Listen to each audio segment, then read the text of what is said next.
Le module de calcul de section assure donc le calcul des caractéristiques mécaniques d'une section quelconque. Les vidéos précédentes ont considéré des sections homogènes ou hétérogènes à phase isotrope. L'objet de cette vidéo est de traiter des sections à phase anisotrope et, à titre d'exemple, des sections stratifiées. Voici 3 exemples de sections stratifiées. À gauche, un empilement de 4 couches d'orientation différentes. Au milieu, une section circulaire pour laquelle un même empilement est enroulé autour d'un cercle. À droite, une section en T qui présente à partir du bas une stratification simple de 4 plis, puis 2 plis qui sont enroulés de part et d'autre de l'axe de symétrie verticale de la section. Pour déclarer les matériaux de telle section, il va falloir introduire 2 angles d'orientation. Un angle d'orientation du pli et un angle d'enroulement du pli. Avant de le faire, il est utile de préciser le type d'anisotropie que CSB permet de considérer.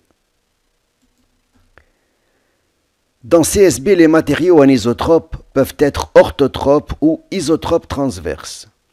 À gauche est schématisé un pli homogène orthotrope dont les axes d'orthotropie au matériel sont grand X, grand Y, grand Z. À droite est schématisé un pli isotrope transverse où le plan YZ représente le plan d'isotropie et grand X l'axe d'orthotropie. Pratiquement cet axe, noté L ou grand X, représente l'axe longitudinal des fibres pour un pli unidirectionnel. Commençons par l'orientation d'un pli. Pour cela, imaginons une poutre dont la section présente un empilement de plis.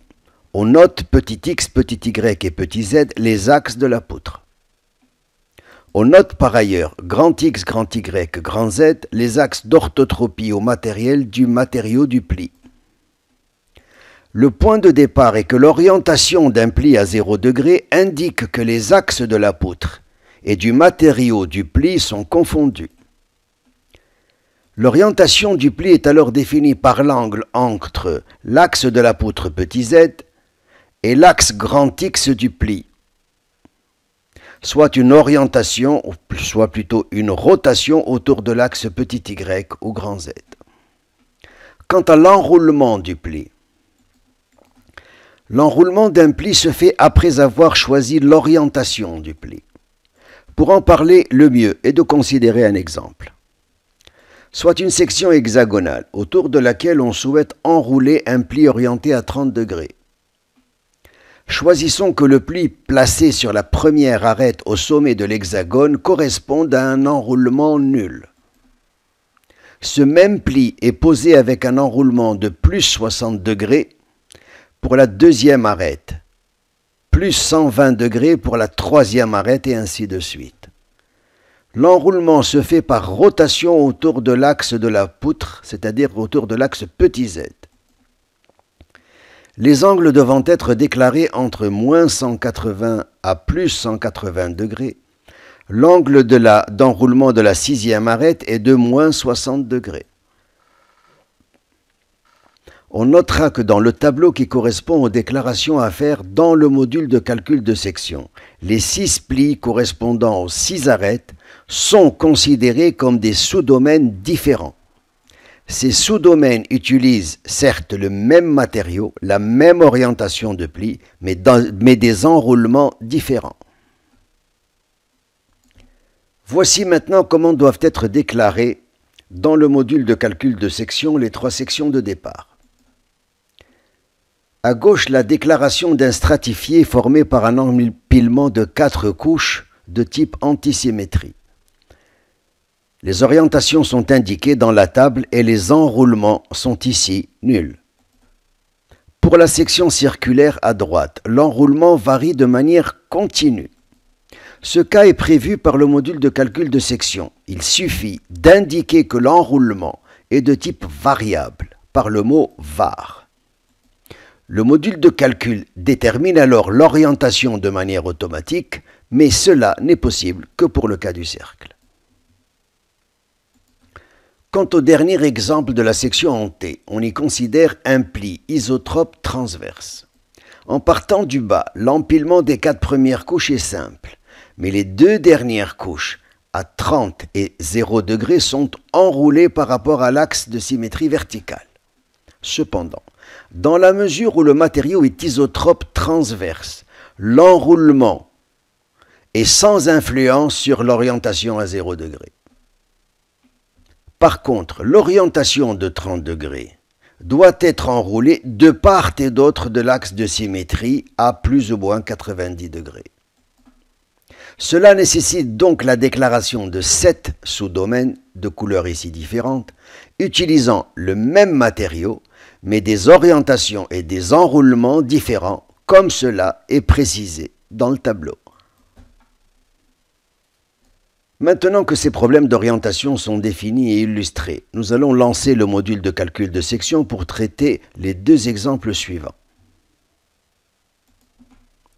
Un stratifié à 4 couches avec un empilement de type symétrie miroir ou antisymétrie, puis une section circulaire obtenue par l'enroulement de 2 plis croisés à 45 degrés. Voici la fenêtre principale de CSB. On va relancer le module de calcul de section que voici. On va importer la section maillée comportant les 4 couches qui se trouve par ici. Alors la voilà.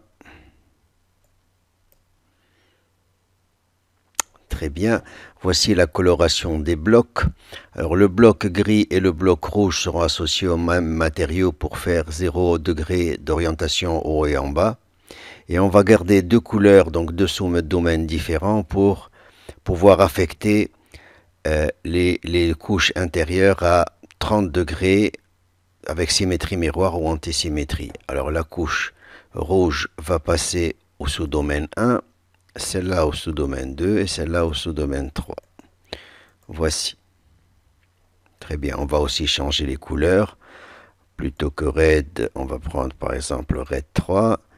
Et pour le bleu, on va choisir blue 3. Voici, on a validé. Et voici les nouvelles colorations. Très bien, maintenant il reste à choisir un matériau. On va rajouter un matériau. On va le prendre dans les fichiers de matériaux, isotrope transverse, carbone époxy par exemple, qu'on vient rajouter. On peut jeter un coup d'œil sur ce matériau. Voici les caractéristiques du matériau. Voilà. Alors on va affecter le même matériau pour les 3 plis, graphite époxy. Il ne nous reste plus qu'à les orienter. Alors la couche grise, elle sera à 0 degré et les 2 autres couches, nous allons les mettre à 30 degrés pour obtenir une symétrie miroir. Voilà. Maintenant que c'est fait, on valide. C'est fait, il ne reste plus qu'à lancer le calcul. Alors ce calcul va prendre quelques secondes parce qu'il y a quand même 2600 éléments. Nous y sommes presque. Voilà, c'est fait, ça a pris 9 secondes, tout calcul fait. Et en voici les caractéristiques, les axes, les centres et les caractéristiques de section dans une unité qui est système international. Alors allons voir tout de suite la matrice C6. Alors la matrice C6 n'est pas diagonale et elle nous indique ici 2 types de couplage. On pourrait d'ailleurs démontrer qu'il n'y a que ces 2 types de couplage. Ceci est un couplage entre un effort tranchant et l'effort normal qui est un couplage entre traction-flexion. Et là, le couplage important des symétries miroirs, c'est un couplage entre flexion et torsion, c'est-à-dire donné par ce terme-là. Voilà. C'est un résultat classique, nous avons l'habitude de l'avoir, et ce sont des couplages qui sont dus à la stratification symétrie miroir que nous avons ici. Alors, autre résultat important, on peut regarder les différents modes de section. Alors, on va regarder tout de suite tous les modes de déformation de section. On s'aperçoit que les 6 efforts intérieurs contribuent tous aux déformations de poisson, en tout cas à des déformations dans le plan de la section. On peut aussi voir que les 6 efforts intérieurs conduisent chacun à des gauchissements. En particulier, on notera que le gauchissement du moment de torsion a la même forme que le gauchissement du moment de flexion. Et ça, c'est aussi un signe du couplage qu'il y a entre flexion et torsion. Autre chose importante à regarder, ce sont les contraintes. Alors les contraintes, on peut déjà regarder les contraintes pour le moment de flexion autour de l'axe X et on va regarder la contrainte sigma ZZ. Alors on s'aperçoit que sigma ZZ apparaît comme ça linéaire par morceau. Voilà, on s'y attendait un peu. Mais on peut se poser la question, est-ce qu'un moment de flexion conduit à des cisaillements? Alors voilà, réponse c'est oui, il conduit à des cisaillements. Et à des cisaillements dans l'ordre de grandeur ici c'est 3,7 10 puissance 2 et que le maximum est atteint aux interfaces entre le pli à 0 degré et à 30 degrés. Autre chose, on peut regarder le moment de torsion qui conduit naturellement à des cisaillements qui ont le même type que les cisaillements dus au moment de flexion. Ça aussi, c'est un signe qu'il y a dans le couplage qu'il y a entre les deux. Et quand on regarde l'ordre, on s'aperçoit qu'il est de 4,5 10 puissance 3 pour le maximum de cisaillement. Et alors, le moment de torsion conduit à des contraintes axiales, lui aussi, qui ont cette forme-là, et qui sont du même ordre, puisque ça fait 6,5 10 puissance 3. Bien. Donc, nous sommes encore sur un stratifié très simple, mais ce ne sont pas les seules contraintes qui sont nulles. Hein. On peut regarder aussi les contraintes associées à l'effort tranchant. Un résultat important. La normale aux interfaces, c'est Y. Si je regarde sigma YZ est censé être continu aux interfaces. Et voici, on voit que le résultat est parfaitement continu aux interfaces, qui est un signe extrêmement important quant à la qualité des résultats offerts par ce module de calcul de section. Voici. On retrouve le côté un peu parabolique et avec une continuité pratiquement parfaite. Au niveau de l'interface, il ne faut pas oublier que les contraintes sont affichées par matériau. Mais maintenant, les autres contraintes, sigma x, z, sont aussi calculées. Alors, elles, par contre, ont le droit d'être discontinues, et elles le sont, et elles ont cette forme qui est un peu antisymétrique, c'est parce que la résultante doit être nulle. Voilà pour les différentes contraintes, mais on peut aller voir d'autres contraintes, par exemple, sigma yy. Elles ne sont pas nécessairement nulles. Nous sommes dans un cas composite à phase électrovolte. Toutes les composantes de contraintes peuvent ne pas être nulles et être même du même ordre de grandeur, c'est normal. Voilà donc pour cette section. Alors on va changer maintenant, passer à une section antisymétrique. Voilà, rapidement. Je valide. Maintenant elle est antisymétrique et on relance les calculs. OK? Et les calculs sont relancés. Hop là. Voilà, ça met le même temps en 9 secondes, c'est normal. On va regarder la loi, et cette fois-ci, si on regarde, les couplages ont complètement changé. Il s'agit d'autres types de couplage. On peut même démontrer que ce sont les trois seuls qui sont non nuls. Le couplage le plus important, c'est un couplage entre l'effort normal et la torsion. Les sections antisymétriques sont réputées pour avoir un couplage important entre traction et torsion. Et ça, on va s'en rendre compte aussi dans les déformations de sections. On va aller voir, par exemple, les gauchissements dus à toutes les sections. Et voici les gauchissements. Voici l'effort normal et voici la torsion. Ils ont le même type à peu près de gauchissement. Ça, c'est dû un petit peu au couplage. Pour regarder aussi les effets Poisson éventuellement, hein, c'est assez bizarre, mais c'est comme ça. Et c'est anisotrope, ce n'est pas facile à imaginer.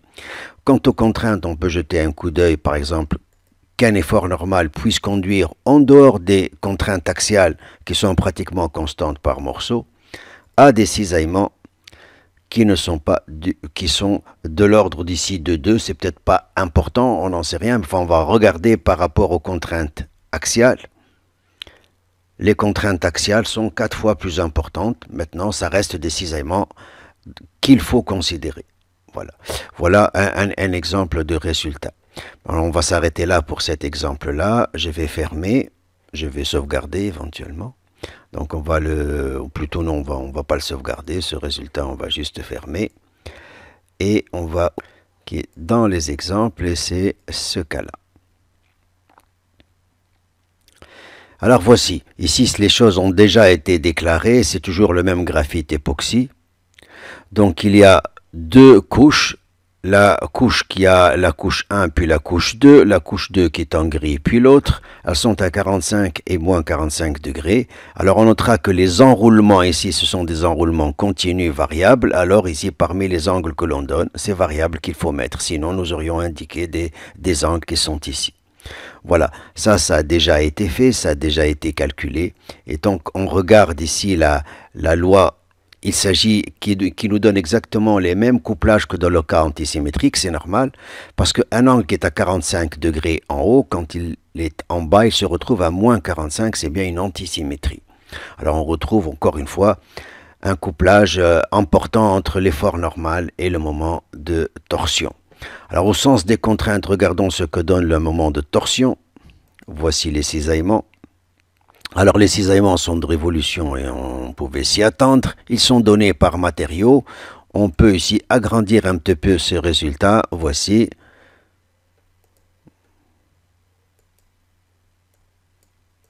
Voici, voilà, c'est donné par matériaux, c'est discontinu et c'est à peu près linéaire par couche. En tout cas, radialement linéaire par couche. Voici donc pour ce résultat. On pourrait aussi regarder les contraintes axiales. Alors les contraintes axiales, elles apparaissent de type traction dans un pli et compression dans l'autre. Bon, c'est des résultats que l'on peut presque démontrer, en tout cas pour ce cas relativement simple. Voici pour les sections stratifiées, on peut jeter un coup d'œil aussi sur la déformation. Voici les différents gauchissements associés à chacun des efforts intérieurs. Même chose pour les effets Poisson. Donc ce qu'il y a de particulier dans les sections anisotropes, c'est que tous les efforts intérieurs participent autant aux effets Poisson qu'au gauchissement. En fait, les modes de déformation qu'ils génèrent sont réellement tridimensionnels. Maintenant, les couplages, pour l'instant, nous avons des couplages qui ne sont pas très importants, il n'y en a que quelques-uns, mais pour une section quelconque, la matrice pourrait être pleine. Voilà, cela met fin aux sections stratifiées.